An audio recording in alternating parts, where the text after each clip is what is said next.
This is the new Casambi CBU-A2D. It can be used in both Europe and the US due to its varying inputs. Here you'll see it can accept 100 to 240 AC, and for larger US systems it can also accept 277 volts. It has two input channels, 1 and 2. They can be used in various combinations. You can set up things like a single driver on channel 1. You can use two drivers using channel 1 and channel 2. However, in that case, both of the drivers must be 0 to 10 volts or 1 to 10 volts. You cannot run two DALI drivers, for example. You can also run a single driver on channel 1 and a relay on channel 2, similar to the ASD.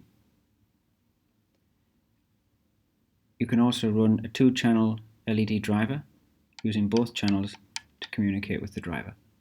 You can also use a passive DALI sensor with channel 1, and with the same channel 1 you can also use push button input, similar to the way you could with a cbu-asd. The device also supports smart switching, similar to the cbu-asd and the cbu-ted.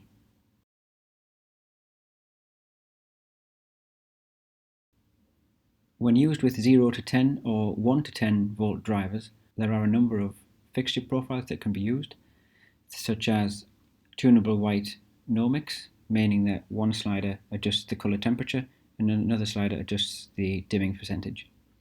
Or standard tunable white, single channel, one channel with a push button, one channel with a relay, 2-channel and 2-channel dim vertical.